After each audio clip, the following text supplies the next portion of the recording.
Hey guys, did you know that I have a Patreon where you can support me and plus get awesome rewards? Or if you're thinking to yourself, but Julian, I want even more bang for my buck while still supporting you, you can pop over to my Redbubble and check out my awesome store with new designs appearing regularly. But for now, enjoy the video you're about to watch.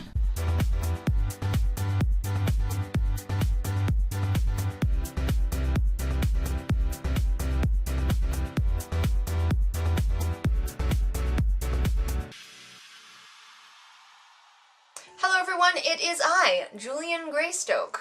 Today I am wearing my I Super Believe in You Tad Cooper shirt, because I super believe in you, Tad Cooper. We are going to talk about a book called And Then There Were None by Agatha Christie. Ever since I watched the latest version of Murder on the Orient Express, I was interested in Agatha Christie and been thinking about maybe trying to get into some of her work. And I heard that And Then There Were None was one of her best standalones, because I'm not sure if I'm ready to really dive into like a series. I'm not sure if I'm ready to go whole hog into Agatha Christie, so I thought I would give this a try and get a feel for her style. So And Then There Were None is the story of a bunch of people, 10, I want to say, people who are all brought together on this island and left there in a mansion, and one by one, they all begin to die. 10 people who have all done terrible things that they are hiding. Someone is killing them, one at a time, according to the lines of a poem, The 10 Little Soldier Boys. So of course, it's a murder mystery. Who is killing them? Will they figure it out in time? How is the next person going to horrifically die? Yeah, it's very Agatha Christie. Even I know that that is super Agatha Christie. So let's talk about it, shall we? First of all, I do want to say that I read a version that did not use the N-word. Because previous to this, the original version of this book, it was not 10 little soldier boys, it was 10 little N-words. And as much as I am in favor of not censoring old books, at the same time reading this, I did enjoy not having to cringe every time that I heard that word.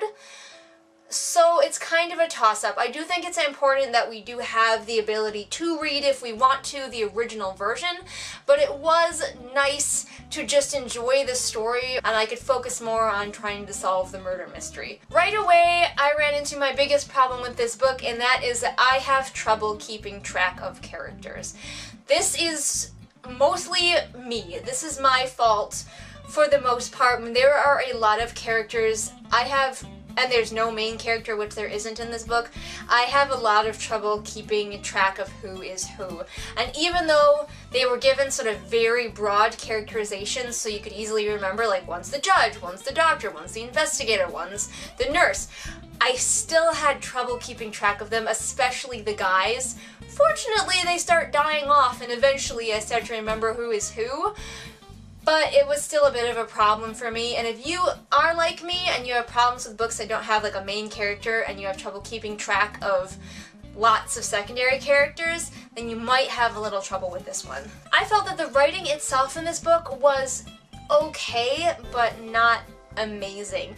I feel like the standards for what was expected from authors was actually a lot lower back in the day. I mean, don't get me wrong, Agatha Christie did a good job, but I was not blown away by any of her writing.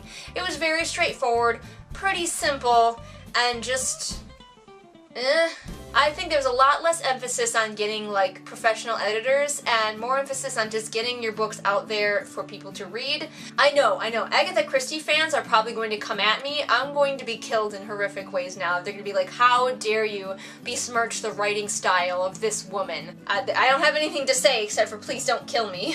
I found the story to be engaging enough, and it was pretty exciting waiting around to see how everyone would die and finding out their deepest, darkest secrets.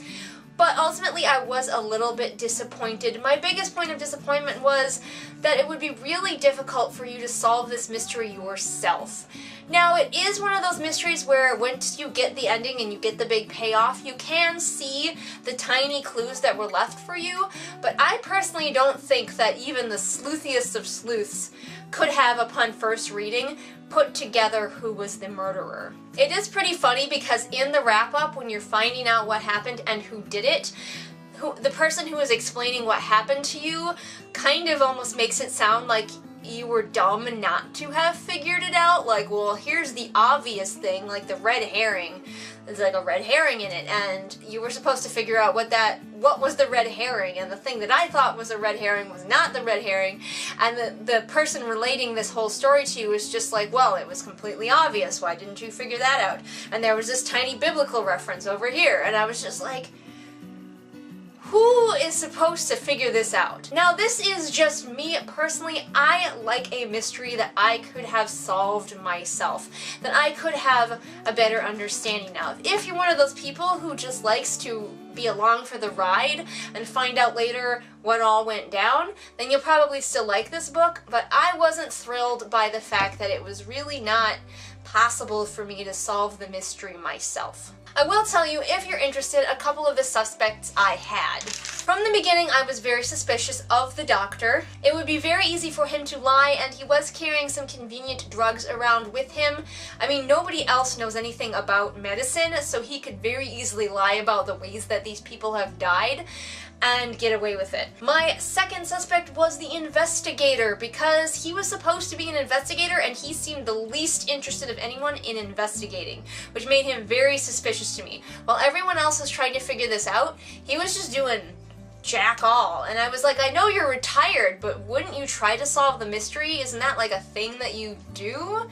So I was very suspicious of him. And I was suspicious of the judge because he kind of took charge of the whole situation. And whenever somebody takes charge like that, I'm like, are you running the show?